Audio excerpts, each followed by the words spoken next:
Namaskar, hello, and welcome, friends, to the Joy, Clarity, and Success podcast. My name is Shushmit Aditya Mukherjee. I'm an educational content creator. Let's say you are a student of Indian mythology, Indian Itihasa, and Indian epic. Let's say you are a very devoted student of Indian Itihasa or Indian mythology and epics, and somebody comes up to you and says that the Mahabharatas that you are studying are 7,500 years old. The Saraswati river is more than 20,000 years old. The Vedas are 20 to 25,000 years old at the minimum. How would you respond? Now, my conversation with well-known researcher Mr. Nilesh Oak went something like this. He came up with very controversial and very fascinating claims. Not only did he come up with the claims, he actually backed them with rationale. And rationale I had not heard in so much details before. So, if you have burning questions like how old are the Mahabharatas? When was the Kurukshetra fought? How old are the Vedas? And when did Saraswati used to flow on the lands of the Indian subcontinent? If these questions are burning within you, then please tighten your seatbelts because we are in for a roller coaster ride. Mr. Nilesh Oak is very well known for his theories on the events and chronologies of different Indian epics, be it Mahabharata, be it Ramayana, be it the Vedas, be it the timeline of the existence of Saraswati, be it different aspects of Indian civilization. He has written multiple books, participated in multiple seminars and events, and has recently become very popular through multiple podcasts on YouTube. So here's Mr. Nilesh Oak and myself, a student and an educational content creator, discussing the different aspects of Indian epics, especially Mahabharata, Ramayana, and the Vedas. Let's start. So, Nilesh sir, how are you? Good morning, Namaskar. Namaskar sir. How are you? I am doing great. Okay, and you are right now in India, as I hear. That is correct. I am traveling through India. In fact, almost beginning last year, 2nd December 2023, me and my wife Ashwini, who is a original researcher of another kind. She works, of course, her background is like a chartered accountant, a rank holder, whatnot. She has been in the finance world for a very long time, been a CFOs and whatnot. But also that she has basically retired from that. She practices astrology, as in like a Phala Jyotish. So that's what she works on, and we do cross our intellectual paths in the sense of we do double blind experiments. Like I do double blind experiments with her, like I'll give like a birth date and time and location of Bhagwan Krishna to her, but I will not tell her that it is about Bhagwan Krishna. So I will just give her a chart, like a Bhava Kundali or whatever they call, because if I give the exact date, she will know we are not talking of someone from now. And then I will ask her to predict certain things. And so I have done this with Bhagwan Ram, we have done with Bhagwan Krishna, with Chhatrapati Shivaji, to the best of our knowledge, the information that is available. So that's what she does. But back to what I was trying to tell. So a year ago, we decided this is time for what I have given a name, Life 3.0. Like think of this as a Vanaprastha, the third ashram. And so we are traveling extensively around the world, but that includes India and therefore within India. And that's what I'm doing. Right now I'm in India and ready to go to Nagpur in like 2 days. So you have some events planned there, I guess. Too many events. In fact, the challenge I'm having right now is I'm double and triple booked. So what happens is, even I tend to forget. So I do need a manager to, the event manager, I should say, or my schedule manager, because somebody comes, just like say you coming and saying, hey, can we record this? And I will say, yes, let's do it in November. And then I will forget about it unless you continue to keep in touch with me. And then suddenly new people will pop up and they say, hey, remember you said on 19 November or whatever it is. And so I need to get a manager. So basically EEE booked. In that sense, I would say very blessed, very overwhelmed, in fact, with the schedule. So yeah, I'm going everywhere. In fact, my schedule is busy all the way until September 2025 right now. And that's only because no one is thinking beyond September 2025 in terms of organizers. So, And sir, I think you are doing a stupendous job in the sense that what should have been mainstream itihasa of Bharat was made the alternate itihasa or a mythical thing. So you are again making it mainstream, like you are again making that thing the mainstream thing. So, so on that account, I think you have done some great amount of work in our epic studies, their timelines, their geographies, their details, and all those things. So our discussion today will be based on those things, and I'll ask you certain questions that I have and certain questions that are popularly in the minds of people, which I feel, which we can, like, you can share your insights on them. So, sir, just to start, I would like to start with the Vedas, if that is okay. yes. So, sir, we see a lot of yagnas and hymns being chanted in the Vedas in different ways, like they are pujas or yagnas or those things. So, my first question would be a little bit controversial. I would like to ask you that are the Vedic hymns, like the hymns that are chanted in the Vedas, are they portals to different dimensions, or are they just prayers that are being done in temples and churches as usual in the modern times? So was it a key to the other dimension where some genuine contact with some higher possibilities was possible, or is it just a mundane prayer that other people are doing right now, taking their slippers off and going in and asking things? So is it the same thing? Yeah, no, great question. Again, see, just question like this, if I choose to, I can go for 1 hour. It's not like I necessarily know the knowledge of it, but just to answer your question, is it like some portal to higher worlds, or is it just some chant that you will do to feel good yourself while doing puja in a mandir? And my answer is twofold. And in the Chatushkoti logic, you can give even the 4 types of answers. I would say, first thing, we do not know. I mean, it's a good place to begin, that we do not know. If we understand we do not know, then there is a possibility of finding out what the truth is. But in a very puffed up way, we think we already understand Vedas, not just Vedas, about anything. Then there is no question of even finding more knowledge. There is no jnana vardhan. There is no growth of knowledge. So one answer I will give is we don't know. The second answer I will give is that answer to your question, like, is it this or is it this? And my answer is yes. Not just Vedas, but when we look at our many texts, ancient Indian texts, different, the information that is given is at a different levels. Now, does that mean it is created at a different levels? Well, yes. Does that mean it is to be understood at a different levels? Yes. Does that mean the creator was very conscious, like the person who wrote the grantha, let's say, was he or she conscious of that they were deliberately creating this multi-layered structure? I would say I don't know, but in my Shraddha, I like to believe that yes, they were possibly conscious, and even if they were not conscious, some great stuff was getting done through them. And I'm saying this based on my personal experience of my work, a very small piece of work related to Ramayana, Mahabharata and Vedas. That even when you are doing it, you are busy trying to solve a certain problem. You are not even aware what you are doing. I mean, you are aware in a generic sense, you have a specific problem and you are trying to solve it. But lot more gets done through you and through some higher powers, you can say, for a lack of better word. So the answer to your question is yes. So now let me just slightly elaborate on that too. So are they mantras to be chanted while doing a yajna, while doing a certain puja, while taking a bath, taking a shower? The answer is yes, yes, yes. Now, is that it? The answer is no.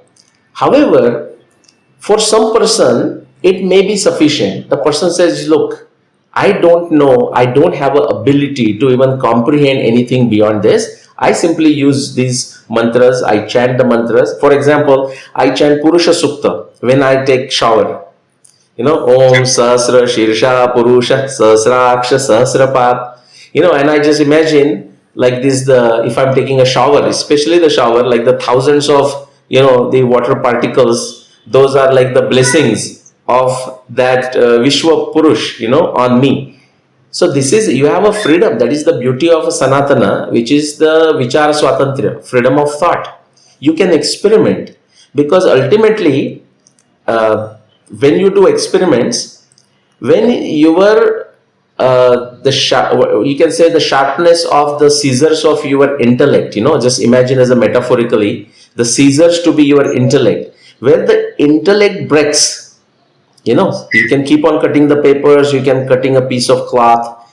So many of the things written in our grantha, they actually fall off. The trimmings, they just fall off. They were not that important things. They were there for a reason, but not important, not critical.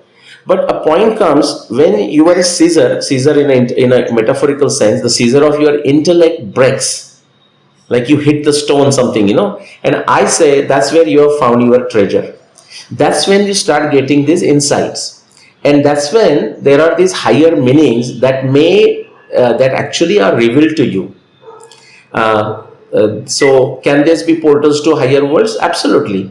Again, in the higher worlds also, Aditya, we may make a mistake, and my answer is already long, so I'll stop. The higher worlds in the sense of, again, see how limited we are in our intellect. The higher worlds, we means physically we have to travel a huge distance with the speed of light, maybe for hundreds of years, and then we are going to reach higher worlds. Even that concept is very reductionist concept, which is to say the higher worlds can be right here and now. It's just that higher dimension we don't have access to. So it's not always a travel in space or travel in time.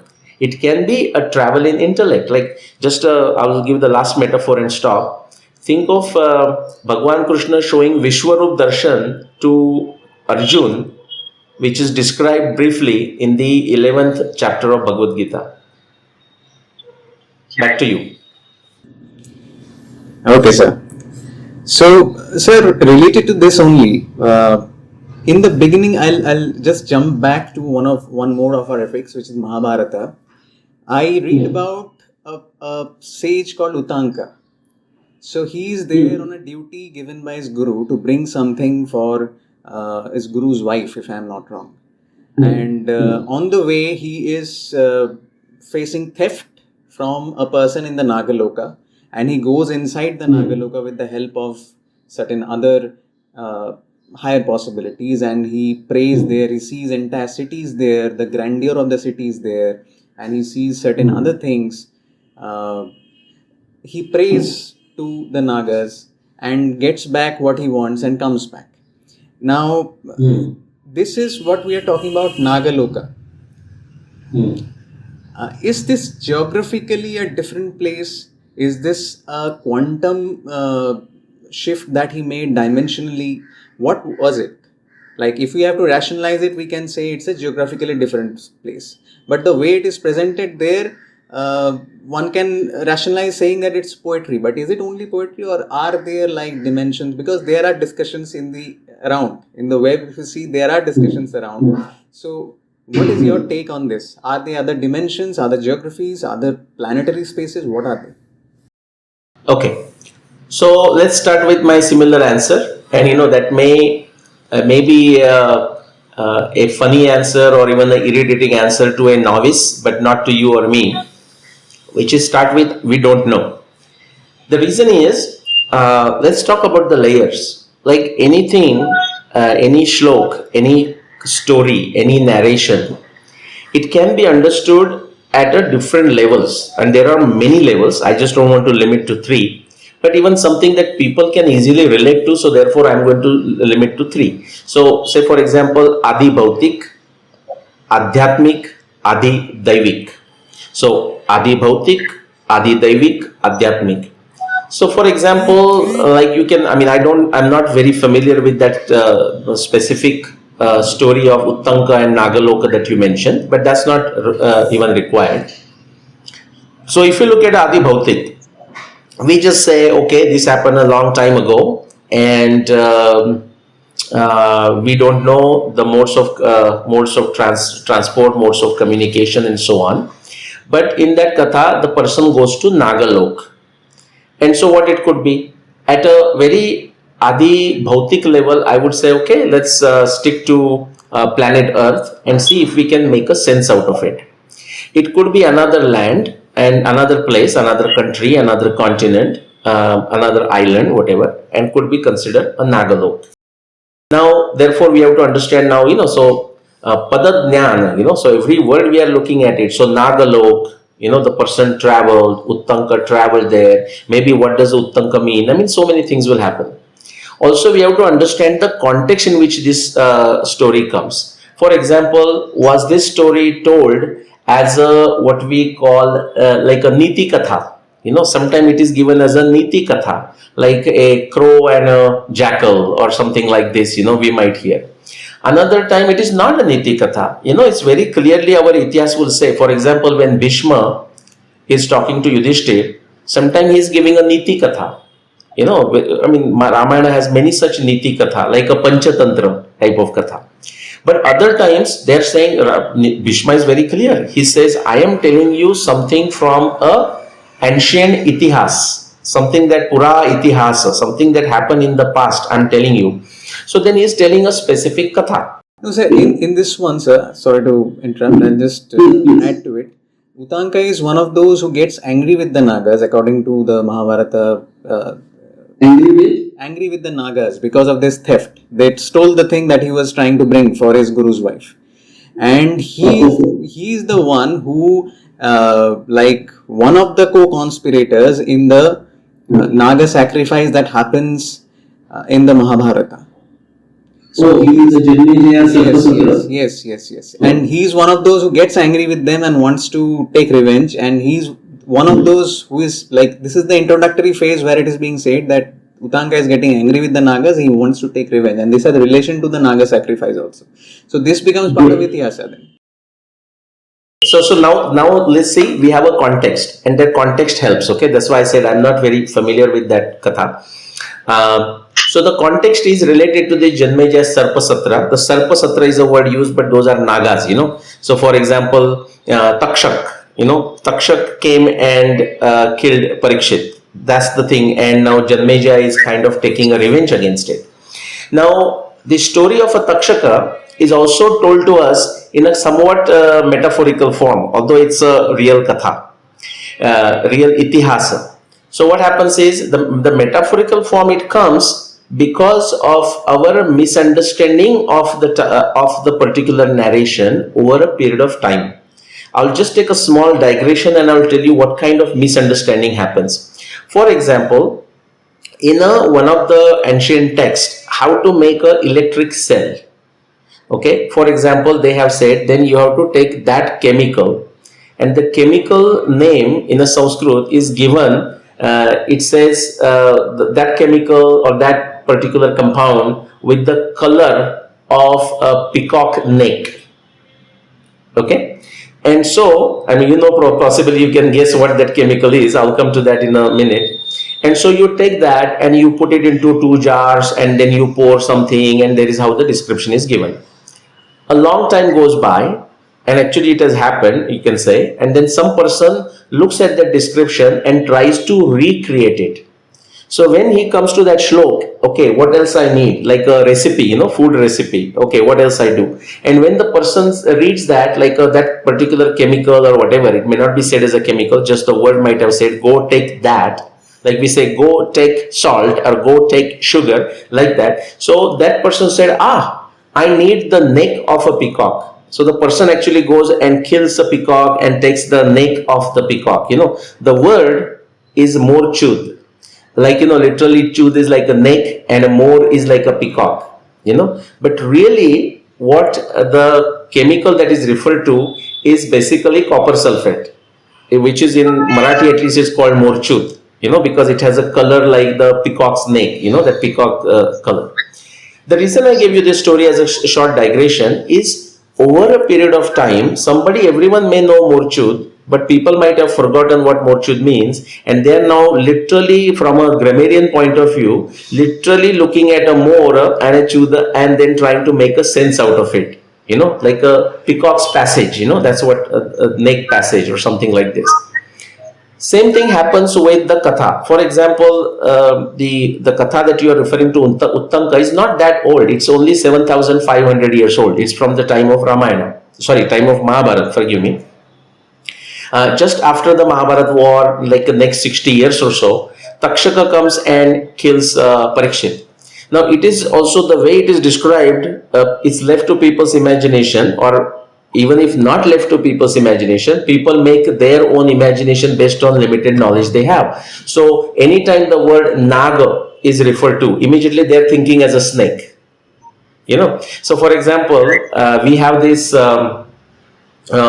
the famous Naga names mentioned. Anantam, you may know this. Anantam, Vasuki, Shesham, Padmanabham, Chakambalam, Shankapalam, Dhritarashtram, Takshakam, Kaliyan, Tatha. Takshak, Kaliya. You did not know? No. Okay. So for example, Anantam, Vasuki. Now Vasuki is there in Mahabharata. Okay. Sheshanagi you would have heard. Padmanabha. Shankapala, Dhritarashtra. Now, not to confuse with Dhritarashtra of a Mahabharata, Takshaka, Kaliya. So, Kaliya is a Mahabharata time, Krishna subdued Kaliya. Okay, Takshak is one who killed Parikshit. So, these are human beings. These are individuals, okay, belonging to a certain clan, you can say. Okay, just like a Ikshwaku, just like a Chandravanshi, Suryavanshi, Hai, Yadus, Vrishnis, Andhakas, he's member of a clan. And whatever their reason we can guess, but let's not digress there. The reason would be the fact that Arjuna and Krishna burned the Khandavana. Okay, and they got rid of the Nagas from there. So finally, when the Kuru Vansha is weak after the Mahabharata war and the great warriors are gone, Takshak still sees as an opportunity to take a revenge in a way. So therefore, say he's coming and he's doing that. Now, Janmejaya wants to take a revenge of that. I mean, I'm using the revenge word in a simple way so that we can go fast through the story. So in this case, now that you gave me the context, frankly, I would have no problem understanding the story of Uttanka simply from the Adi Bhautik platform. So, for example, Takshaka's area would be, Takshashila, where it is, right? In modern day Pakistan. Takshashila, Pushkalavati. So, we can possibly look at that area like Iran, Afghanistan, Turkmenistan, Kazakhstan, that Uzbekistan, part of Pakistan.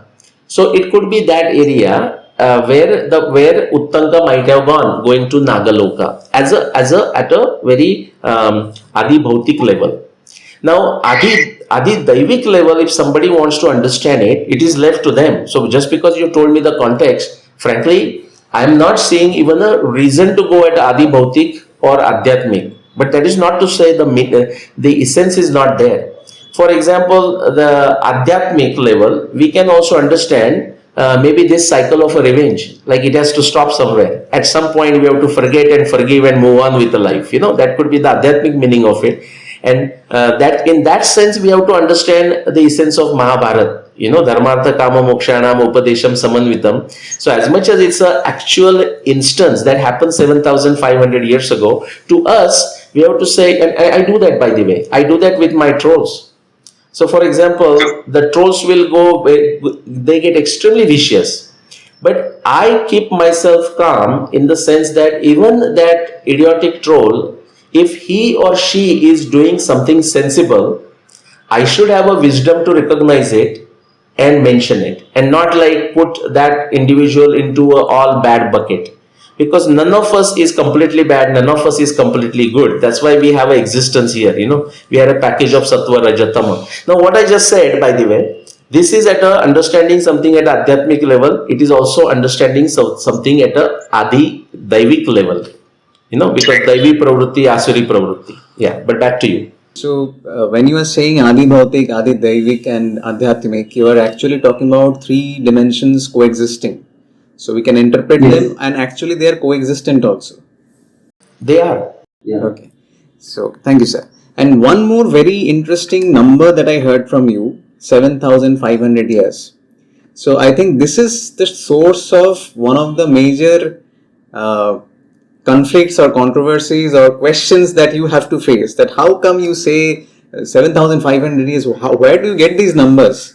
So, my question to you is, what is the age of the Mahabharatas? When was Krishna there? When was Rama there? And what is the age of the Vedas, the Rig Vedas, and the other four Vedas? Okay, so if I have to give the answer for all three questions in a very broad way, in a very easy way for people to remember, I say it like this, so I will repeat that. I say for an easy way to remember for people, based on a phenomenal scientific, empirical, logical, multidisciplinary evidence, no ifs, no buts. The Mahabharata happened more than 7,000 years ago. I'll give you the exact year, 7,585 years ago, 5561 BCE. But for simple remembering, people forget these numbers. When I say 5561 BCE, they confuse that with 5,000 years ago. Instead of 5,561 plus 2024, 25, whatever it is. So therefore, it's easy way to remember. Definitely, it happened more than 7,000 years ago. That's Mahabharata. More than 14,000 years ago, so that's a multiplication of 7,000, you can say, is Ramayana. The specific year can be also given because these both are Itihasa text. So Ramayana, like Ram Ravan Yuddha, the year is 12,209 BCE, just like Mahabharata Yuddha is a 5561 BCE. Now, when it comes to Rigveda is not the Rigveda that we have today, like a Shakala Samhita, like 10 mandalas. All that thing is not composed at a one time. In fact, we can tell when was possibly the latest things that were composed that are part of Rigveda, and I would say they are contemporary to Mahabharata times, because Vyasadeva, there is a description in Mahabharata that Vyasadeva recasted, re-edited the Vedas. So we can take that as and there is evidence to that. For example, Saraswati turning from a grand river, Saraswati as a grand river to Sindhu as a grand river. That transition is been captured actually in the Rigveda itself. Again, that will be a long answer, so I won't go there. But Rigveda, if you go to mandala like a 637 and even sometime 4 and 2, you see the grand Saraswati. But by the time you come to mandala 10 and the Nadi Sukta 10.75, you see that the baton has been passed. The baton for the being a grand river, that was been held by Saraswati, as if it has been passed on to river Sindhu. That you can see right in the Nadi Sukta. So therefore, referring to the drying up of Saraswati or something like that. There is no drying up of Saraswati mentioned there. But what happens is, for example, there are these grand descriptions of Saraswati, like Naditame, Ambitame, Devitame, Saraswati, Giribhya A Samudra, or that grand river, hey, you are the biggest of the biggest river. That is Naditame, Ambitame, Devitame, Saraswati. Those descriptions are there in the Rigveda text. That same Rigveda text now has this 10th mandala, Nadi Sukta, where river Saraswati is also mentioned, and it's not mentioned like it is a dry or anything. It is actually flowing. Image Ganga, Yamuna, Saraswati in that sequence, starting from like eastern India all the way to Afghanistan. 19 rivers are mentioned. But in that same sukta, there is a description of now Sindhu as the grand river. And now it doesn't tell why now Sindhu is a grand river. But for that now we have to go to the modern science of geology, geophysics, geochemistry, morphodynamics of rivers, or hydrology. And it tells you the whole history of a river Saraswati going back to 200,000 plus years, and how the changes have happened, how Yamuna separated from Saraswati, how Satluj separated from Saraswati. And now because Satluj separated from Saraswati, and it started meeting Sindhu, and Satluj is one of the grand river. Therefore, now Sindhu became the grandest, and Yamuna also came to Ganga. So that's how we are saying it. But to complete that answer, so Mahabharata more than 7,000 years ago. Ramayana more than 14,000 years ago. And just to keep up with this multiplication of 7,000, I say Rigveda is definitely older than 21,000 years ago. Okay, but that's not to say, because people are so lazy, so naive. Like immediately they will say, oh, Nilesh says Rigveda was composed 21,000 years ago. And I say, what nonsense. I mean, you can't listen, or what is the problem? I am saying Rigveda is definitely older than 21,000 years ago. Now, is it 75,000 years ago, 220,000 years ago, 500,000 years ago? I don't know. So, what are the proofs that you have accumulated in terms of this, sir? Because I have seen you give genealogical proofs and other event-wise proofs in some other shows also that you have given them. Could you just refer to them for our audience's reference? Okay, so what I will say is the evidence is so much that I would rather ask you to pick up a field of science, and so it doesn't look like I'm using evidence of my choice. Depending on the type of science, discipline of science you pick up, and depending on the type of evidence that is available, it will tell us certain information. Some evidence is better than others, that's there. So you pick one. I mean, some science that comes to you, and it doesn't have to be science. You can say genealogy, and that's fine, But you pick something, and I will tell you what evidence exists. Yes, so I'll just refer two things: genealogy and astrophysics. Give me one evidence for each of them. Like for Ramayana, Genealogy and astrophysics, you said? yes, the position of the stars. Okay. Right. So let's start with astrophysics, and it's not astrophysics at all. In fact, as much as people think astrophysics is very exciting, I'll tell you it's extremely boring. Okay. I have worked with astrophysics as a hobby for a very long time, and even I have many, like I would say upwards of 20 plus folks who have done their PhD. They are in academia in astrophysics.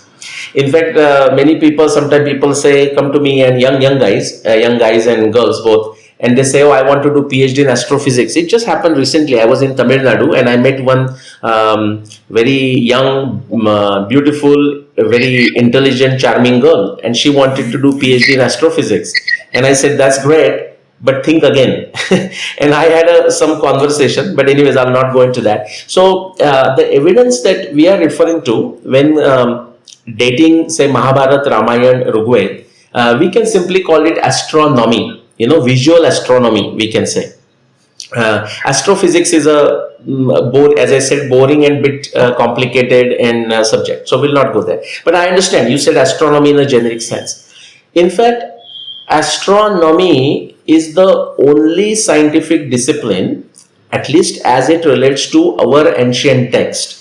And if we are lucky, and if the astronomy evidence is embedded in our text, then I would say astronomy is the only discipline of science that is capable of giving a very accurate and precise answer. Let's say precise, whether we don't know accurate, I'm using in a statistical sense, but accurate in the sense of correct or wrong. You can get a wrong answer in astronomy. That's not a problem. If you point your telescope in a wrong direction, you can precisely see the star there, but it is not the star you want to see. In the same sense, you can get a wrong answer if your knowledge of astronomy is wrong, or if you make mistake in interpreting the Sanskrit words, and so many things, or there can be errors in your calculations. But just let's start with astronomy. Fortunately, Mahabharata has close to 300 astronomy descriptions. Ramayana has close to 600 astronomy descriptions. And then for our audience, to make it not too complicated, imagine now bringing this all evidence together in a scientific fashion, in a logical fashion, as if like solving, as a metaphorically speaking, solving a jigsaw puzzle, solving a crossword puzzle. If you bring all the 300 references together from the Mahabharata, it points to only one date, 5561 BCE, and no other. If you look at close to 600 astronomy descriptions from Valmiki Ramayana, and Again, remember, Valmiki Ramayana is what one must stick to if we are looking at a history, itihas. Those 600 descriptions come together beautifully, like solving a piece of, a jigsaw puzzle or a crossword puzzle. And it points to a one specific year, 12,209 BCE, as the year of Ram Ravan Yuddha, and no other. And now both of these texts refer to Rigveda. I mean, not just Rigveda, all four Vedas are referred to into Ramayana, also in Mahabharata, which means they must be before that. In some form, they are before that. And so now, if you, I don't know if you recently watched podcast of my co-researcher and a good friend Rupa Bhatiji at Ranveer Alabadia's, the TRS, the Ranveer show. And so we are working together for many years, and we are working independently and together. So she is talking of certain reference, astronomy reference in Rigveda that takes her back to 220,000 years. Okay, I will not go into that for a reason. Because in order to even understand that, one has to prepare a background from multiple different disciplines, and that is not possible. A podcast is not a right medium for that. So therefore, I'm saying it's definitely more than 21,000. So that 21,000, more than 21,000 is based on a river evidence, like the Saraswati, Satluj, Yamuna, Ganga. And what is that evidence? This evidence is simple, that the grand river Saraswati that is mentioned in Rigveda multiple times is simply not there in the geological records in the last 20,000 years, if that helps. So therefore, just on that basis, the Rigveda has to be, some portions of Rigveda has to be more than 21,000 years, no ifs, no buts. Okay? Now, people struggle. Do you know why people struggle? Because with their own lack of intellect, or just putting their Shraddha into the wrong sources, in the last 300 years, they have been brainwashed, or they on their own choose to brainwash themselves with absolutely unscientific, illogical, idiotic information. That is what the academia, that is what the Wikipedia, that is what our social media is filled with. And it is their choice. I mean, if they want to be stupid, it is their choice, Even when the knowledge is available, and it's not like they have to listen to Nilesh Oak. Maybe they can take an inspiration or a doubt, by listening to me and you. But then they can go into any rich library, find any discipline of science, and start pulling the papers. The problem is they are lazy, I mean, I have 200 plus papers, and when I say that, people don't believe it. That is the kind of poor intellect people have. I have 200 papers, 200 plus, I'm saying. I stopped after that. The additional value of additional paper is not much. When you have a 200 papers blurting the same thing, that Saraswati is a very old river. The grand Saraswati of Rigveda is simply not there in the last 20,000 years. That's the evidence saying Rigveda is more than 20,000 years. So, referring to your Saraswati basin logic only, sir, I have spoken to, in fact, I have done a podcast recently. We could not upload it because of certain reasons. We'll be re-uploading that. So, that person is also a gem of a person who is doing research in epics. He's from ISRO, and I think you have met with him. So, he is referring to the same proofs that I'll specify it. Two things. One is riverbed maps of Saraswati and chariots, like difference between chariots of horses and chariots of bullock carts or bullock chariots. So these differences they have referred to, and they are assigning the dates based on that, and that is very much different to what the numbers you are putting. So if you could give just one reference for the astronomical proofs, and also one specific reference for Saraswati basin, one specific reference, so that you could pinpoint and you can say that there are 300 proofs like this. Yeah. Okay. No, great question. And you tell me if you. So you mentioned ISRO and some person with chariots and a bullock cart and chariots with horses and some. Jijit Nadumuri, sir.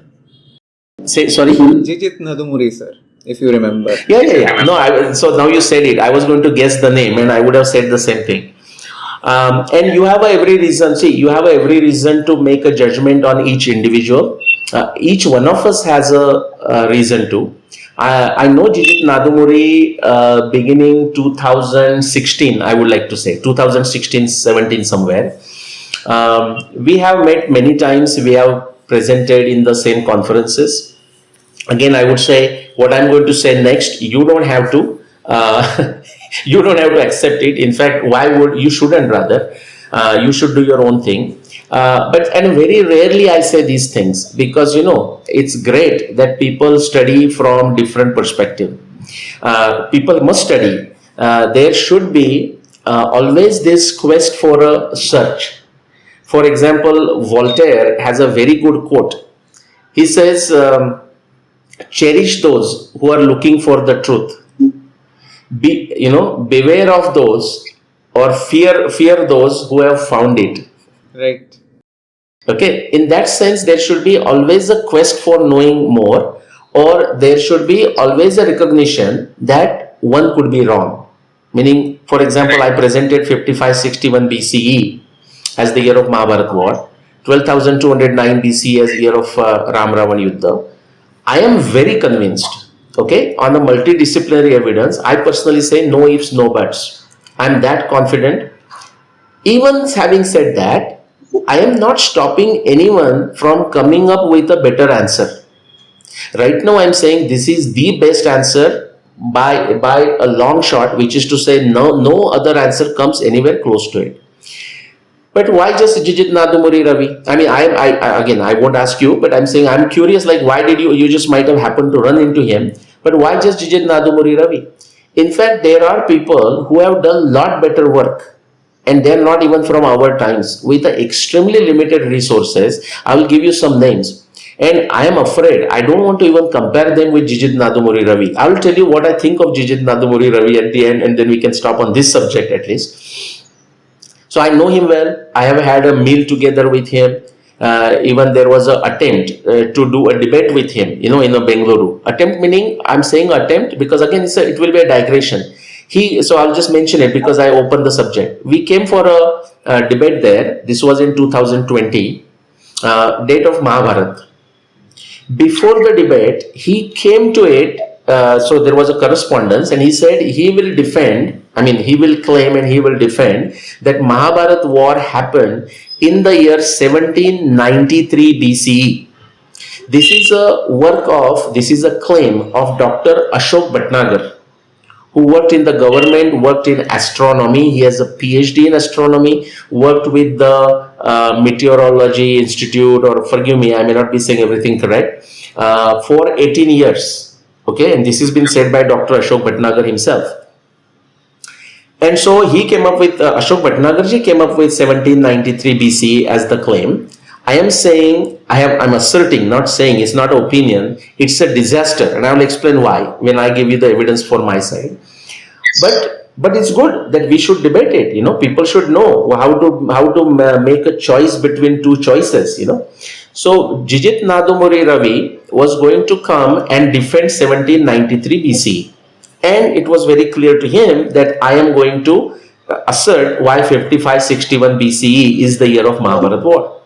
When we actually came there, and so I had prepared all my slides showing why 1793 is not correct, what are the problems with 1793 assumption, and all of this. And this individual, namely Jijit Nadumuri Ravi, comes there and he drops off his claim of 1793 BCE and talks in a very fashion some range for the Mahabharata. Okay, some range, some plausible range, or I don't know what the word he used. Unfortunately, that video from Bangalore is not available. So he uses that. And I'm saying that's not what I'm fighting. I mean, I can still respond to that. And I will give you the response in my answers to that, by the way. And then anytime I tried to ask him a question, he just went on a tangent. Fortunately, it was not in isolation. the whole auditorium was full and there were many witnesses. Some of those witnesses still exist. One of my good friend, Pradeep Atur, and I did not know him then. In fact, we became friends because of this. He's based in San Diego, California. Okay. And so he said, what kind of nonsense is this? I said, Pradeep ji, you are just seeing one. I face this kind of nonsense every day. So I do not want to even isolate and just specifically talk about Jijit Nadamuri Ravi. Okay. But there are many such individuals who, so just to summarize Jijit Nadamuri Ravi, his claim, and I will talk about my evidence. Whatever he is asserting, I call it blabbering, there is nothing science in it. There is empirical evidence, yes. So he will look at Sanauli evidence and will talk about it. He will talk about the chariot with the spokes wheel. Yeah, he talks about it. When he talks about the rivers, for example, some of the stuff he says is just factually correct. So I'm not saying that there is a problem with it. But as soon as he gets into the dating business, okay, I have to really find somebody who is more unscientific, more illogical, and more idiotic than Jijit Nadamuri Ravi. And I would request you not to edit this in your podcast. You don't have to take the blame. The blame is on me. Okay, I have said it and I will stand by these words. In fact, I want somebody to come, says, Nilesh, what kind of nonsense is this? You are calling this another researcher and unscientific and illogical. Why do you call that? And I said, please arrange a program and I will, how much time, you tell me how much time you have, and I will go one by one and explain what is unscientific, what is illogical, what is about it. Why don't you explain something here? Sorry? Why don't you explain some of it here? Yeah, we will of course do that. Of course, no, why not? That's a great opportunity. And I am not saying this out of any anger for him, if you think. For example, let me tell you the two great things about him. There are many. Now, why just two? In fact, the dogged determination, that with which he keeps on doing things. I like it. He is also very good with the database. I don't know if you discussed the Ancient Voice website that he has. I have not used it in a long time. I have never used it, but I should have used it. But he has put all the Mahabharata there, and let's say you just type Ashwatthama, then it will show everywhere there is Ashwatthama mentioned in the entire Mahabharata. Those verses will pop up. I have used that sometime, just to see how it works. I think that's a phenomenal thing that he has done. Okay, phenomenal. Then he is also a computer artist. Like he can draw on a computer. I don't know how. Maybe now the artificial intelligence is a competition to him, so he may have that challenge, like that does that. Now, is he a person with thick skin, which is also required in doing a research? I think he is. Which is to, in a good way I'm saying it, which is to say, in a way, somebody tells something that he's wrong, he has thick enough skin that he can just ignore it and continue with what he's saying. And that's good. Because, it's like his narration should continue. And frankly, I find it very advantageous, the narration like his and even many others. I never feel that this narration should be totally thrown out, those books should be banned or burned, or they should not be allowed a platform. I think they should be allowed more and more platforms. But I see this for a different reason, so that their idiocy, stupidity, illogic, unscientific stuff comes out and it becomes, masses become familiar with it. That's the reason. That's not to say that some of the stuff that they're saying is factually correct. It is. So I have no problem with that. But the dating, that's our question. So 1793 versus 5561 BCE, he just came there and basically destroyed my time. Wasted my time. Okay. So there is no anger, but there is a frustration about that. And you do not do that on a platform like this. So therefore, I have done few debates. In fact, Aditya, you will find the dating of Mahabharata, other than Nilesh Oak, I will challenge anyone to show me a debate where two other individuals with two different claims for the year of Mahabharata war have come together and debated which claim is correct. I would like to see that. But that doesn't happen because actually they know what a poor footing these guys are on. If those two individuals comes, any two individuals I'm saying, out of 130 different claims, and today out of those 130, at least 20 to 30 people are around, okay, with different claims. Why do they not come and fight against each other, like a 3136 BC versus 3067 BC versus 1793 BC versus 3126 BC versus 3162 BC? I'm just telling you all these names, versus 3009 BC, 3138 BC, 3143 BC.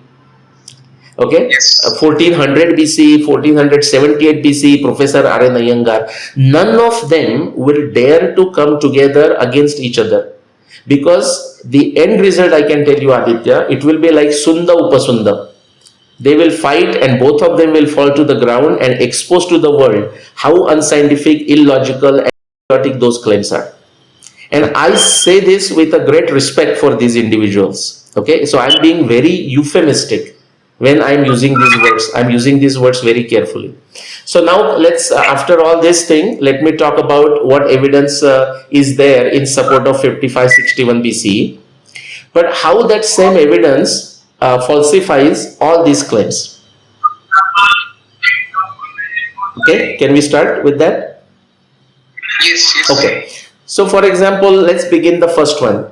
What happens is, in a science, when we are looking for evidence, or when we are trying to do an experiment, or when we are trying to solve a problem, like, why do we do it? Well, we do it because that particular problem is not solved by a previous theory. That particular evidence is not explained by a previous or existing theory. So it's a problem, and therefore we are trying to solve the problem. Or maybe we have a doubt about somebody's assertion, so therefore we are repeating that experiment to see whether he or she is right or wrong. That is the reason we do research. That's why the word research is there. Sanshodhan. Shodhan is there, but Sanshodhan in a Vishesha way, in a very specific way. So for example, when you are looking, say, 300 astronomy observations, and out of 130 different dates for Mahabharata year, half of them claim that they use the astronomy evidence. So we have a very good case here. Now, what kind of evidence we should look for? For example, if it says the sun was in the nakshatra Ashwini, or sun was in the nakshatra Mula, that is something we can, it's worth verifying, but there is nothing great about it. Why? I mean, we should verify if it says so, but it is a corroboration, because sun being in the Mula nakshatra happens once every year. If we say the full moon is near nakshatra Kritika, well, that happens every year, at least once, and maybe twice, something like this, because we have to explain how the near is. So we are not looking for the truth in the sense of a trivial truth, like, oh, there was a sunrise and those people ate their breakfast, then they went to the forest, then they ate lunch. We are not, I mean, that's a good information. We are not looking for that kind of thing. We are looking for interesting information. In science, what we call it a crucial evidence, crucial experiment. So I'll tell you that experience. So go back to 1994. I don't know if you were born then, but that's when my journey began. I was, in Edmonton, Canada. I had just completed my master's and waiting for certain permissions, the work permissions. And therefore, I had not submitted my thesis. I had a free time, almost nothing to do for about 15 days or so. I went to a library and just exploring the Indian section of the Canadian University Library, reading all the books, sort of shuffling through them. And then I came across the entire collection of the critical edition of Mahabharata. So I said, nice. Let me see where Bhagavad Gita is. So I pulled the Bhishma Nirvana and I started reading from the first chapter, waiting for the chapter on Bhagavad Gita, like, Dhritarashtra Vacha Dharma Kshetre Kurukshetre. I did not go that far.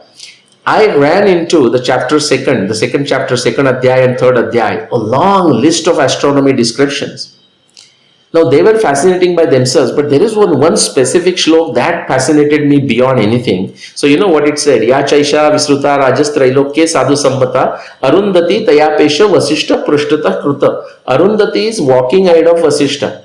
And it was an astronomy description that was clear. Now, what's so big deal about it? Well, there were many other astronomy descriptions, but the big deal about this, with the knowledge of astronomy that I had right from the 6th grade, when my teacher started teaching me astronomy, I said, what? Arundhati walking ahead of Vasishta? Impossible. What nonsense. Okay, who is saying this? Vyasa is saying this. Vyasa is saying to Dhritarashtra, Arundhati taya pesha Vasishta prushtata kruta. Arundhati walking ahead of Vasishta? I mean, from my 6th grade, I'm seeing every day in the night that Vasishta is walking ahead, And so I said, this is very fascinating. And I thought, oh, that's so great. I mean, if I can find out if Arundhati could be seen walking ahead of Vasishta and exactly when it was walking ahead of Vasishta, bingo, we know the timing of Mahabharata. So I went to actually one Professor Murdeshwar. He was a professor of mathematics, but very interested in astronomy, music, many subjects. So I went to him and he said, Kaka, in Marathi, Chacha, Kaka, I said, have you heard about this, Arundhati? He was almost ready to retire at that time. He's a short individual. His eyesight was also a bit weakened because of diabetes and whatnot. He's no more, unfortunately. It was in his house. Actually, I went to his house. He got up from his place, went to his bookshelf and pulled one book. This was a book named Swayambhu by Dr. P.V. Vartak, a medical doctor. He said, please go through this book. I think what you are just saying, what you are asking is mentioned in that book. I'll make a long story short. Actually, Dr. Vartak had referred to that shlok, has tried to make sense of that shlok. Remember, Adi Bhautik, Adi Daivik, Adhyatmik, whatever, So the book is Swayambhu by Dr. P.V. Vartak, Padmakar Vishnu Vartak, and it is in Marathi. Now it has been translated as a Sugenerai, however you say the French word, like a Swayambhu, Sugneris, Sugenerai or something like that, meaning Swayambhu kind of thing, self-established, whatever you want to call it, by Dr. P.V. Padmakar Vishnu Vartak. He was a medical doctor based in Pune. He passed away around 2018-19 or so. And an inspiration for me, inspiration for me. But I did not know him then. I'm telling you, 1994. In fact, that's how I became aware of his name and research. Okay. So he has tried in three different ways. He has failed and he has noted it down in his book at least 2-3 times. He says, I encourage all the astronomers to study this Arundhati Vasishta observation and assist us in the knowledge of Mahabharata, in deciding the dating of Mahabharata. So that's what he has done. All right. So long story short, there. So then, so it was a sort of a boost for me also, that I am not the only one who is thinking this is a problem. Interestingly, I should mention, like including our dear friend Jijit Nadumuri Ravi that you mentioned, or anyone else. They were rather, I should say, unaware of this problem. Okay, unaware of this problem. Now, the funny thing is, when finally I solved it, because I met Jijit only, and I'm not only talking of Jijit, this is a problem with every single living Mahabharata dating researchers. Okay, it has basically scared the hell out of them, this Arundhati Vasishta observation that I'm telling you. Okay, so what this has done. So long story short now, so this is 1994 and I'll tell you, I don't know if you can see me on the screen. So imagine this is Arundhati, this is Vasishta. So this up is a north, imagine that as a north. So Arundhati is to the north of Vasishta and Vasishta, and also the Arundhati is to the east of Vasishta. If from your point of view, you can see this as a east, this as a west, and a map, and this as a north. So what happens is their position is kind of like this. And right now, the way they go like this. Vasishta is ahead, Arundhati is behind. Like, my hand with this whatever thread I'm wearing, that is Vasishta. and this is Arundhati. So they are going like this. And they are such a stable star pair, like the entire Saptarshis are so stable that people thought this is ridiculous. Going back to 140 years. For example, greatest astronomer of India, Shankar Balakrishna Dikshit, about 140 plus years ago, he said, this doesn't make sense. I don't know what to make of this, like of statement of Vyasa. Lokmanya Tilak, everyone would know that name. Lokmanya Tilak made use of a shlok like this to say how we can trust Rigveda, but how we cannot trust everything that is written in Mahabharata or Ramayana. Which is there is a what you can say, interpolations that has occurred, in the Ramayana Mahabharata. But Rigveda doesn't. Now he's not quite right on that. Interpolations has happened everywhere. The addition, subtractions has happened everywhere. But again, that's not the subject. Bharat Ratna P.V. Kane, he said this is impossible. This referring to Arundhati Vashishtha. Impossible in the very order of nature. Astronomy speaks this is impossible. C.V. Vaidya, Bharatacharya, Lokmanya Tilak gave him the title Bharatacharya for his deep research of Mahabharata. He said some later author, like say Sauti, Romarshana Sauti, must have inserted something to make this dramatic. Okay, but even if Romarshana Sauti has inserted it, he inserted within 100 years of the Mahabharata. Okay, but it is there in all the text, all the manuscripts of Mahabharata. There is no confusion with the translation, and it has come to our times. How lucky! Again, to that one evidence itself, Aditya, we are taking too long, but anyways, it's worth. So now I fast forward to 15 years, I tried to test in different ways. For example, say one thing, like, I don't know, I didn't ask you your background, like your technical. Yes, I'll be able to understand a little bit. Yes. I'll be Okay. able to understand. So, Sorry? I'll be able to understand. You can. Yeah. And so, for example, like let's say the equilibrium, I said, okay, so somebody is ahead, somebody is behind. Right now we know that Vashishtha is walking ahead, Arundhati is behind. But those are such a stable star pair. So I said, okay, when is it possible that I can bring them together in this east-west direction? Okay. So then I can say they change who is ahead, who is behind. When I did that, that took me like another 3 years, like finding the proper motion data from the latest and greatest astronomy text. And when I did that, that took me to about 200,000 years in future. Meaning this Arundhati and Vashishtha, if I want to bring them together just like this in the east-west direction using their proper motion, it would happen only in the future. And it would take 1 to 2 lakhs years. So that is useless. That is not useful for my purposes. Why Vyasa would write it. You follow? Yes. Then the second one I said, well, why ahead or behind, we'll look at it different. But let me see in the north-south direction when they could be together.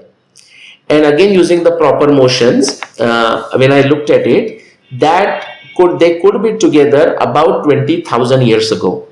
Now, there was a big challenge with this. First thing, it is so damn slow that even when it comes together, now it still has to go on the other side, which will take another 20,000 years. So we are looking at 30,000, 40,000 years ago or so.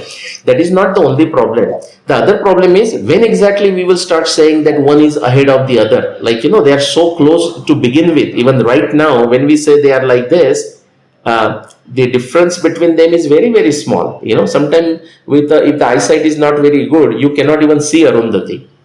So then now I said, oh, this is not the way. So there has to be something else. I am saying how the scientific method works. I would say none of these, maybe with the exception of likes of Lele Shastri or likes of Dr. P.V. Vartak, no other Mahabharata dating researcher, dead or alive, has bothered to study the astronomy evidence from the Mahabharata text scientifically in this fashion. Nobody. That is the problem. That's why they are getting these all chaotic dates. So fast forward to 2009, and finally what I find is it's not about changing their positions with respect to each other using proper motion, but let us find out what else is changing. And I'll make it short. So the answer is the precession of the Earth's axis. because of which the pole star or the pole point changes. And all these Arundhuti Vashishtha, they are always going around the pole point. So if the location of pole point changes, which is, think of that as the center of the circle around which these guys are going in a circle, their relative orientation, changes in such a way that now you see Arundhati is walking ahead of Vasishtha. And that happens only during a certain time interval. Just for simplicity, I will say from 10,000 BCE to 4500 BCE, or say 10,000 BCE to 5000 BCE. That is that middle, about a 5000 year interval, when anybody watching from the earth looking at Arundhati Vasishtha in the sky, they would have seen Arundhati walk ahead of Vasishtha. So I think So now, yeah, I think you are referring to the wobble of the Earth's axis, which takes around 25,000 years, which changes the position of the poles. That is the 26,000 year cycle. Yeah, the wobble of the axis. Correct. So the Earth's axis kind of makes its own circle in the sky, you can say, like this. And that takes 26,000 years. Precession of the Earth's axis. As a phenomenon on the ground, we see there is a precession of the equinoxes. But equinoxes is the outcome. Precession of equinoxes is the outcome of the original phenomenon of the precession of the Earth's axis. Yeah. and that is basically in tally with the cycle of the yugas also. Let's not even go cycle of the yugas. Yuga is like another can of worms. I mean, I have no hesitation going there. But you asked me for few references from astronomy, and I'm still stuck on one. but just to give you an idea, this is such a revolutionary reference, and the science progresses by falsifying the previous theories. Okay, so this is what it is. Now, what is the beauty of it? So, what is the beauty of the outcome of Arundhati Vasishtha observation? That it says this is possible only between 10,000 BC to 5000 BC. And what is the beauty is in the context, because practically there are a couple of exceptions, and almost all of them are no longer alive. They are dead, like Dr. P.V. Vartak, Lele Shastri. I'm trying to think. There are a couple of guys. But other than one Mr. Modak and even S.B. Balakrishna Dikshit, who had proposed something in this time range, like between 5000 BC to 10,000 BC. But all the existing living Mahabharata dating researchers, if you look at them and their dates, they all fall outside this region. So none of them will able to explain Arundhati walking ahead of Vasishtha. This is called a decisive evidence, a clinching evidence. So like, hey, how are you going to explain that? But is that the only evidence? The answer is no. I will fast forward because I took so much time on this. Unfortunately or fortunately, Aditya, this is the nature of this evidence.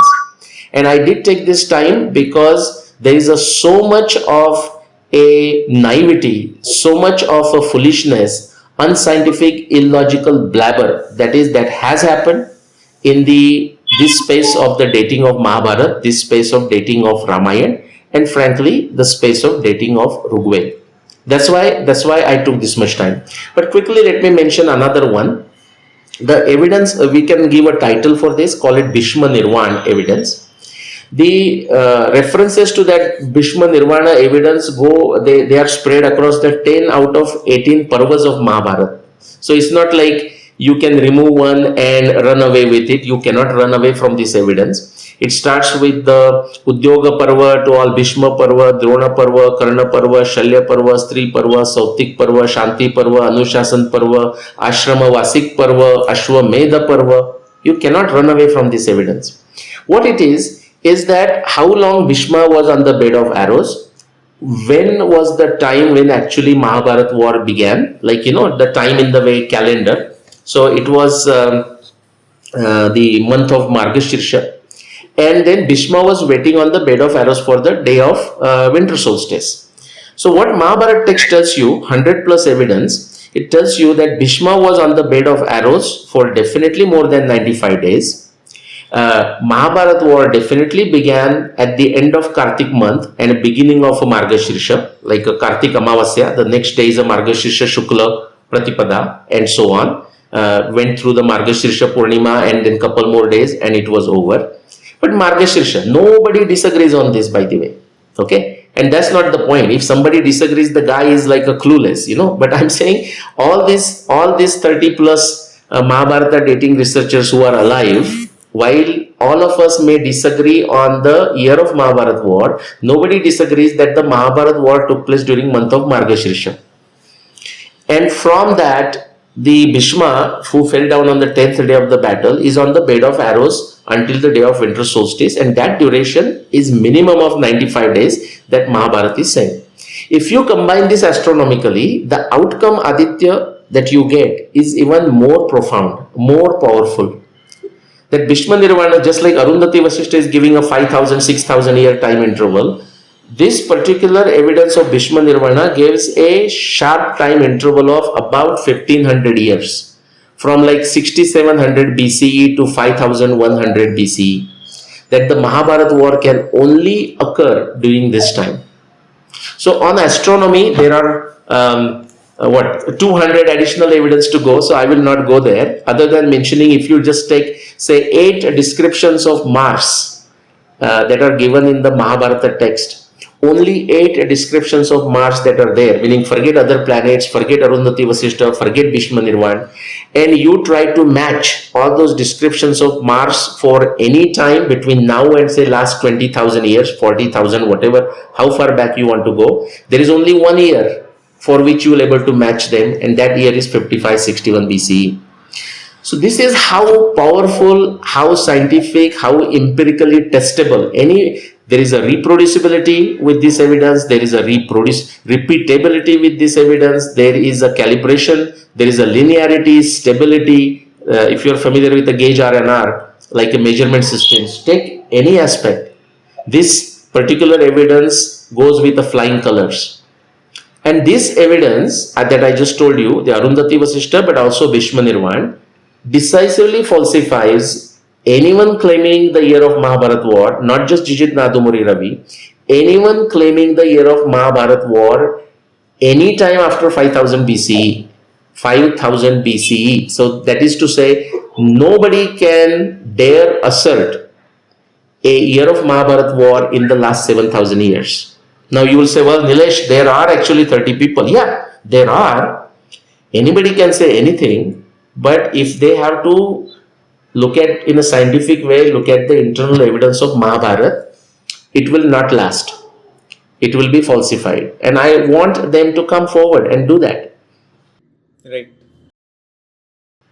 So quickly I will mention Saraswati. Okay. So Ramayana we will skip. Very similar story for Ramayana, by the way. Different evidence. Yeah. But Saraswati is just quickly telling you the river morphology. Like we have like Padma Shri Wakankar did a deep study, great study of river Saraswati into late 50s, 60s, 70s, somewhere there. And there are many other, like one Mr. Ghosh, he has written an amazing paper, I think in 79 or so, 1980, amazing paper. And much of the research, like the 200 papers that I'm referring to, they are based on these studies, but actually going down, digging the core, and then they're studying the river morphology, hydrology, and that. The summary is this, that Saraswati, in a very deep antiquity, was very likely possibly flowing near Jaipur, Ajmer, and that area. Then because of geological shift, it shifted further north to around Bikaner. Near Bikaner, it was flowing from 172,000 BC to about 70,000 BC. Okay. Then again another shift, geological shift occurred, that Saraswati got shifted further north to like a Kalibanga, Suratgarh, Hanumangarh area, like a bordering Punjab and Rajasthan in today's terms. And there it was flowing until it became extinct about 5,000, 6,000, 7,000 years ago. So that's the brief history of Saraswati. Sometime between 50,000 and 40,000 years, Yamuna separated from Saraswati and started meeting Ganga, and therefore Saraswati's flow went down, but not substantially, because some small tributaries like Drishadvati and all, they were still continuing to flow and meeting Saraswati. But something drastically happened 15,000 years ago, Again, all I'm telling you, I'm not just giving the papers names to make this bigger, but people can listen to my other talks, listen to my articles, papers, read books. The Saraswati, sorry, the Satluj, which was coming straight south and meeting Saraswati, near Rupanagar, it turned sharp west and started flowing westward, and this happened 15,000 years ago. And therefore, now the significant water of Satluj was also no longer available to Saraswati. So Saraswati was left with a few rivers flowing from the Kurukshetra area. And over time, many other geological changes, climatological changes, it went down, and Saraswati disappeared sometime, say 5000 BC, and very fast afterwards. That is the story of Saraswati. Right. Your way of describing the river also uncannily matches with the person whom I consider my guru, Sadguru.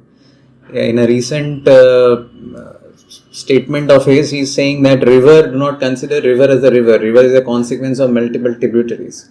If the tributaries dry up, then consequently the river will... He was talking about in the context of the current situation of the rivers that India is going through, like Kaveri and Ganga, and they are in a threat of getting dried up. So it uncannily matches with his description also, that as a consequence of the tributaries also not meeting anymore and the paths changing and Yamuna also separating, Saraswati dried up. So it matches that description also uncannily. Obviously it happens over a period of hundreds or thousands of years. So we are just taking snapshots here.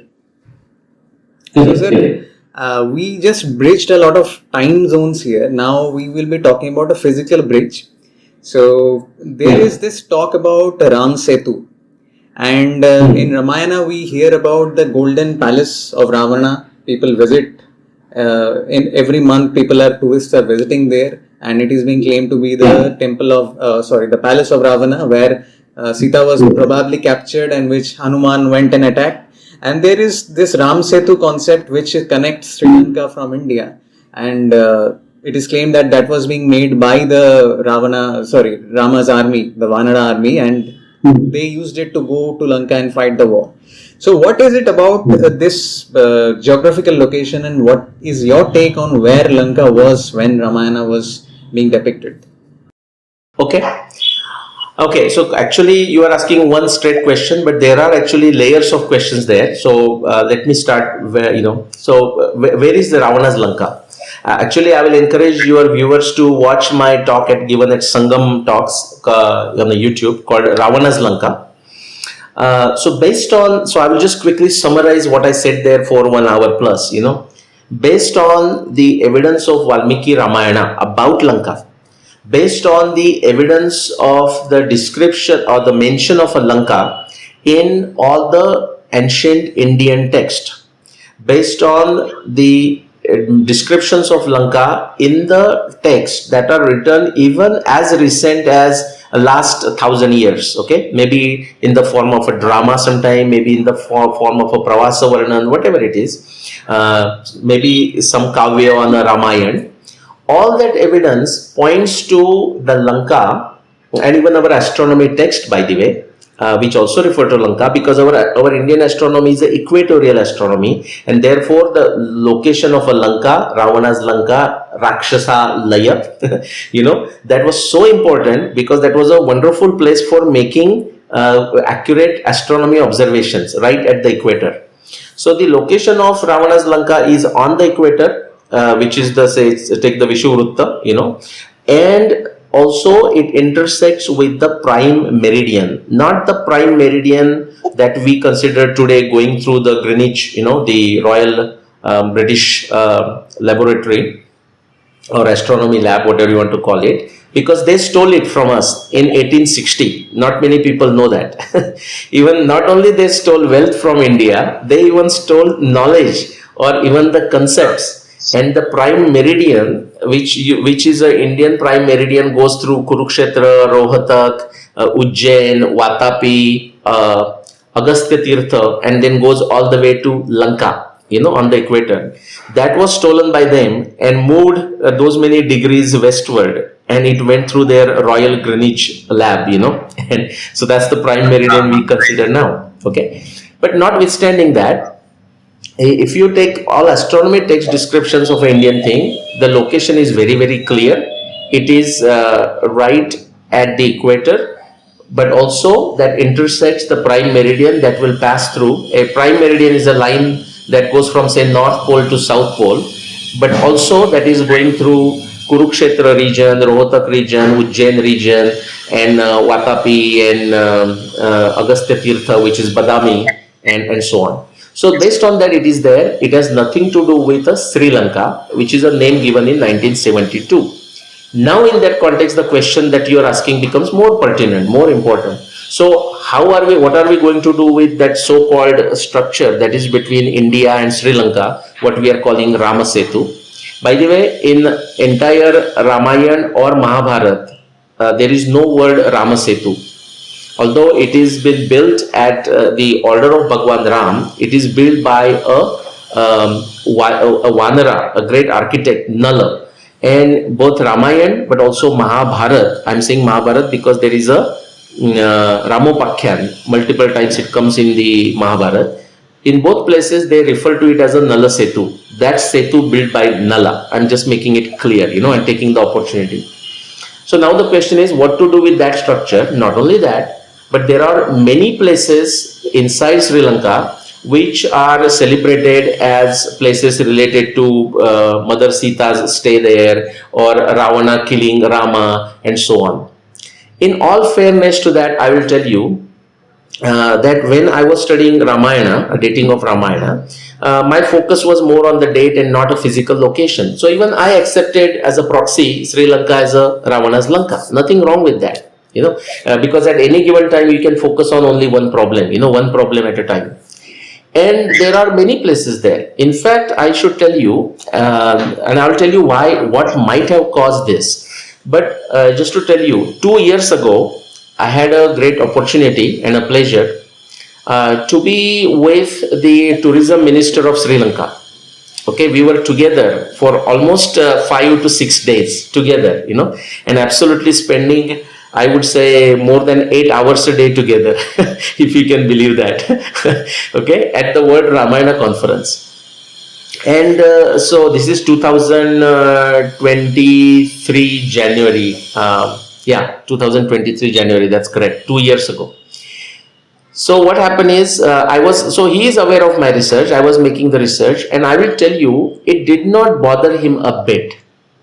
I think, he has mastered the Adi Bhautik, Adhyatmik, Adi Daivik, those levels in a way. For example, like what about those all locations that has emerged in Sri Lanka if Sri Lanka is not Ravana's Lanka?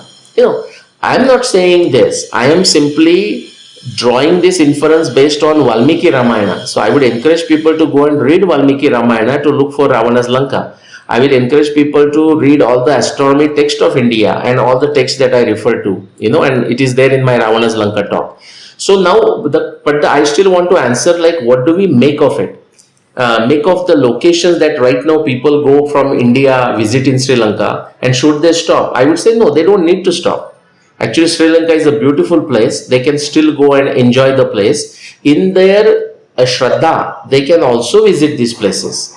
For example, like say Mahakal is in Ujjain. But now, because everyone cannot go to Mahakal, you will see many places, small places, like say the place currently right now I am, called Nasik. And there is one place called Mukti Dham, not far from Nasik. It's almost part of Nasik now. And there they have created all 12 Jyotirlinga, 12 Jyotirlinga. And in a Shraddha, people actually go and do the puja of the Jyotirlinga, very much like they had a opportunity to visit the 12 Jyotirlinga. And of course, we have one of the Jyotirlinga not far from here, less than a 30-minute drive to, which is Trambakeshwar. My point is, in a Shraddha, in a Bhakti, you can do all of this. And that there is no need to see the contradiction.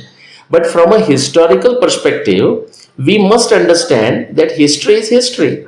Itihasa must be understood from the Itihasic text. And the Itihasa evidence is telling us that Sri Lanka is not Ravana's Lanka. So, but still, how did these things popped up there? Well, exactly the same way Muktidham created 12 Jyotirlinga. I'll give you another example from Ramayana.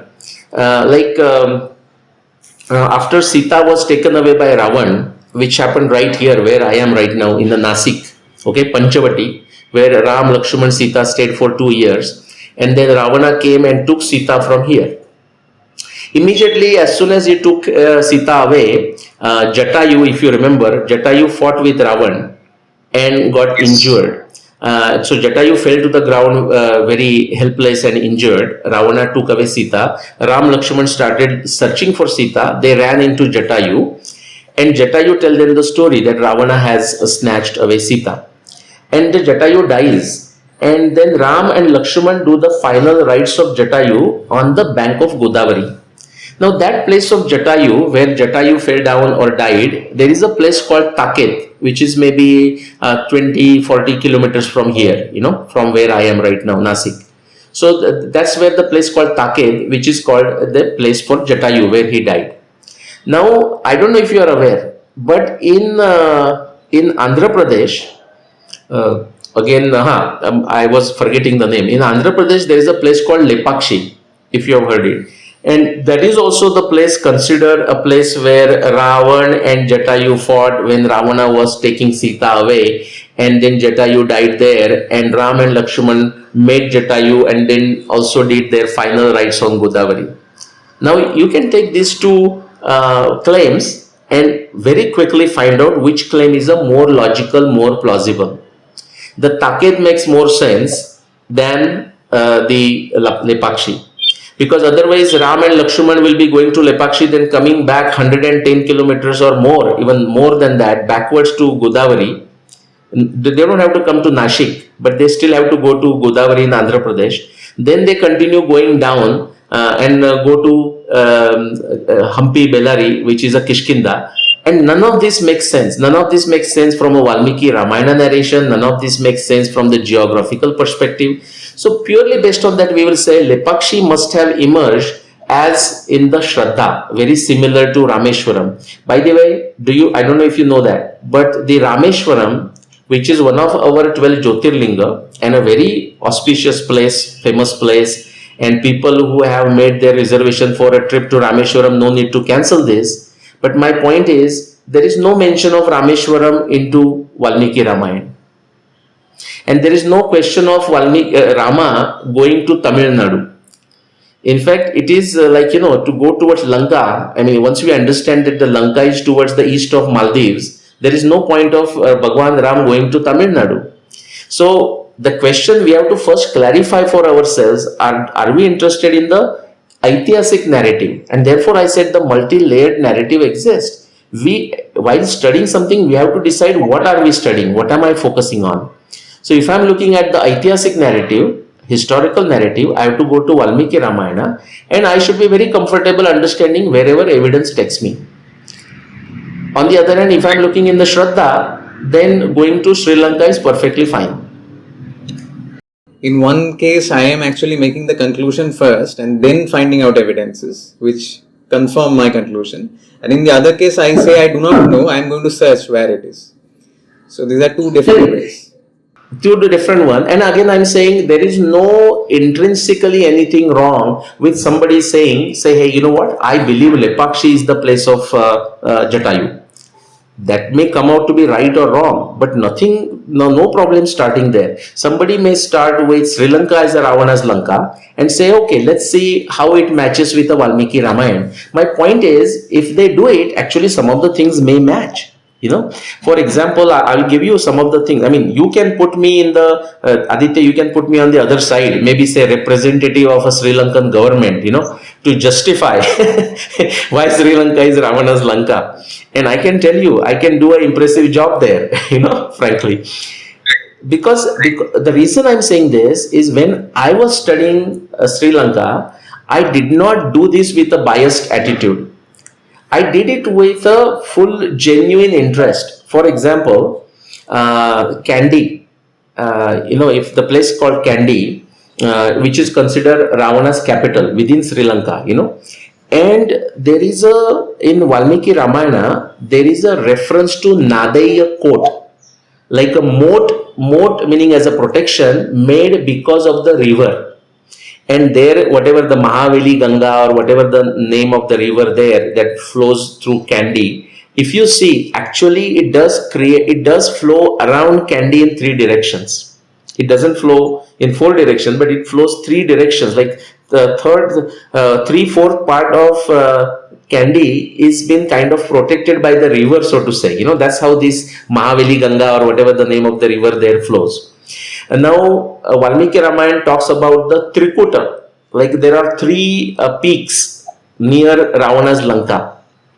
You can show those three peaks, meaning you can find three peaks, mountain peaks near Kandy, which would possibly match the descriptions of Valmiki's Ramayana.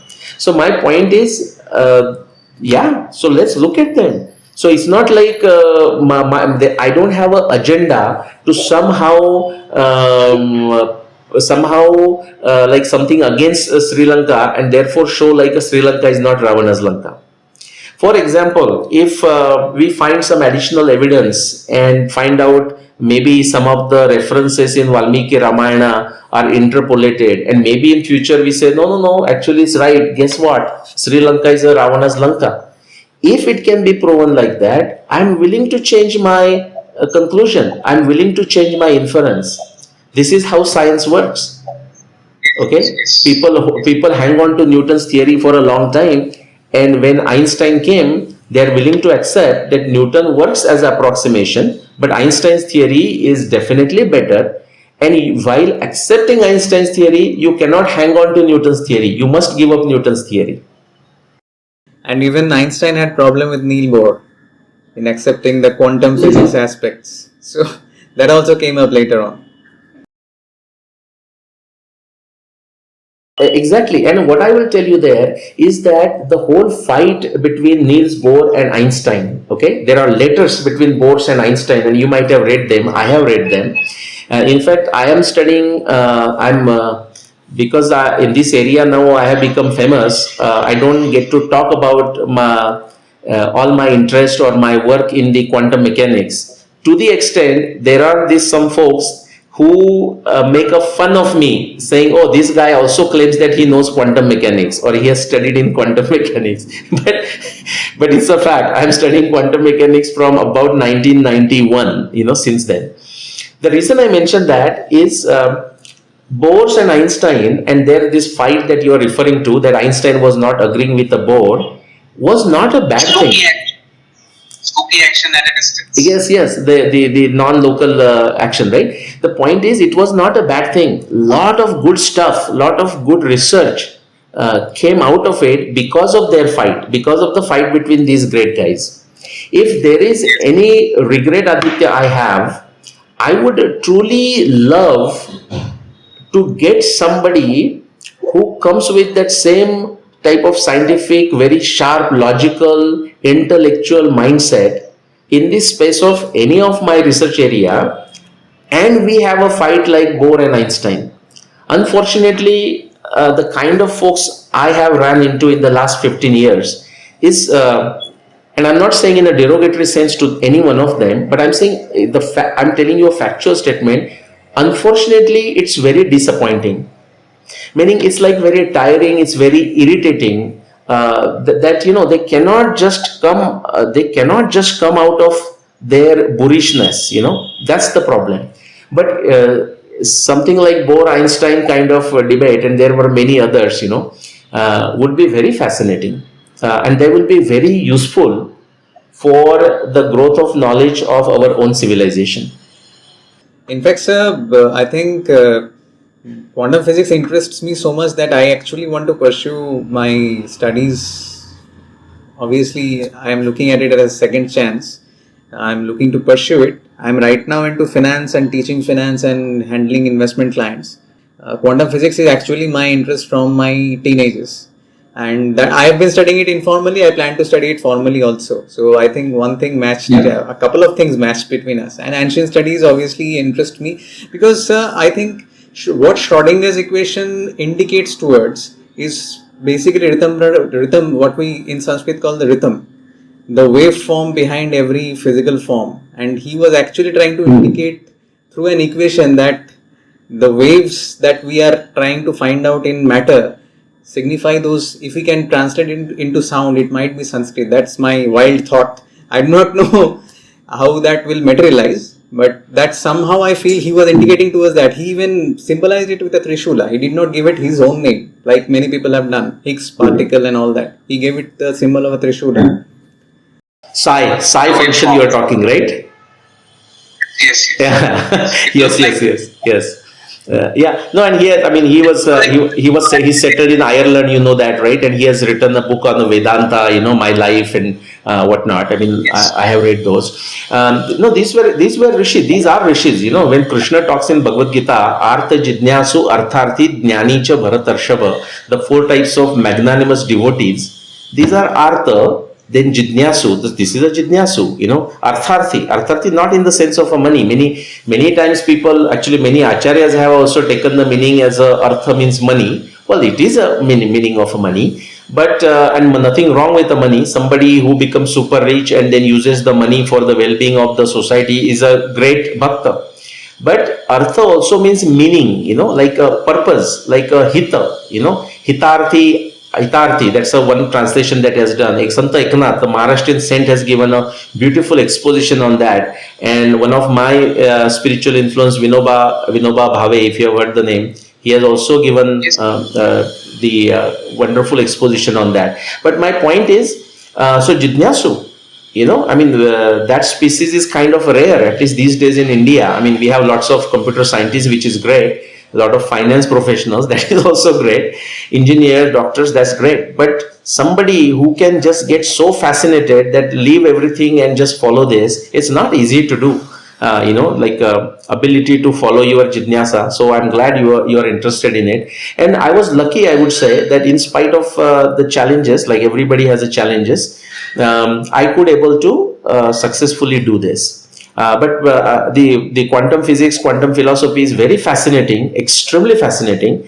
Some of the things that you are discussing, like different layers, like what you said, the psi function, the Trishula, or the waves going towards the Vak, like the describing something in the language or the language itself. Very fascinating. I mean, they need to be explored. They need to be formulated as a hypothesis. Therefore, you should be able to come up with a prediction. And then the biggest thing is a tantra yukti, like our ability, but our luck to formulate the experiments which can actually allow us to test our theories. And at least in Mahabharata, Ramayana, and even Rigveda, or even Sushruta, Ayurveda, I would say I was lucky that I could formulate those type of experiments, and by luck I could get the evidence to validate it. It is not a one-man affair at all. And sir, I think any other topic you would like to discuss, sir? Any other topic? We have gone possibly for close to 2 hours now. So I mean, maybe we can do it another time also. Yes. But yeah, so there are so many topics. Maybe what we should do is put forward this podcast in front of your audience. See what their response is. Maybe ask them for their suggestions, and maybe we can re-record. Record another time, another episode. I think we'll have to do more. But if you have a specific question, a short one that we can go for, say, 10-15 minutes, we can do that. Yeah, sure. So my question is, sir, as my last question in the message was also, how do you think we can mainstream our Purana and Itihasa studies? And how do you think they have been, strategically undermined and taken away from the mainstream by certain elements? How can we bring it back, and how should we pursue it so that the masses are able to understand it like the way we study our modern history? Okay, I will, the good one, just as a way of answering and to make the stuff lighter also, because we have discussed some bit heavy stuff. I will tell you a story that I heard from a Indonesian military officer. Okay, there was a few years ago, I don't remember exactly when, there was a conference on Bhagavad Gita. Now, just think of this. A conference on Bhagavad Gita happening on the day of Gita Jayanti in Indonesia. Okay, and an Indonesian military officer is also participating as a speaker, along with many other speakers, and I was one of the invited speakers for that conference. I think it was during the COVID times, if I try to think, because it was a virtual conference because of it. And so he told the story. I loved the story. I'm going to tell you this story and then answer your question through that medium. It's a metaphorical story, you can take it, but it's a very nice, I love the story. So what he said is, imagine our yugas, and you ask a question on a yuga, we will discuss the yugas some other time. I have like 10 to 20 videos on the yuga dogma and how we have made a mess out of it, but let me get back to the story. So he said, there are 4 yugas, Satya Yuga, Kruta Yuga, and then Treta Yuga, Dwapar Yuga, and Kali Yuga. He said, in the Satya Yuga, Kruta Yuga, and again, that is a subject at your heart, like different dimensions and different planets and whatnot. He said, the war between good and a bad, or you can say Deva and a Dana, Sura and Asura, whichever way you want to look at it, happened like as an intergalactic thing, in the Kruta Yuga, like from one planet to another, something like this. But by the time we come to Treta Yuga, the war between the Deva and a Dana, Sura and Asura, good and bad, was happening right on this planet. So take our Ramayana, which occurred in the Treta Yuga. So Bhagwan Ram is in the Ayodhya, and Ravana is in Lanka, Rakshasalaya, So think of this as if it is a fight between 2 countries, if we can just use it for that purposes. That's Treta Yuga. Fast forward to Dwapar Yuga, and now what do we see? The Mahabharata. The war is happening right between the family, the family factions, the Kauravas and the Pandavas, so war has come right in the family. And therefore I said it's a metaphorical story, but beautiful story. And then he said in the Kali Yuga, if we want to see the fight between the Daivi and Asuri Pravrutti or Vritti, we don't have to go anywhere. It's actually happening in our head. In our inside, we are having the Daivi Pravrittis or Vrittis are fighting against Asuri Pravrittis and Asuri Vrittis. So now to answering your question, like how do we bring this knowledge to the masses, or are there any certain elements who are trying to take us away from it? The answer is yes, yes, yes, and yes. Yes, there are certain elements like the leftist, the communist elements. These days you can call it post-truth, post-modernism, whatever the name you want to give, doesn't matter. They are definitely wanting to destroy the civilization, and not just only Indian civilization. They want to destroy American civilization, they want to destroy the European civilization, they want to destroy whatever they can destroy, so that they can split everyone into if you want to speak statistically, a subgroup of one, so that they can exploit, these people. So they are doing it.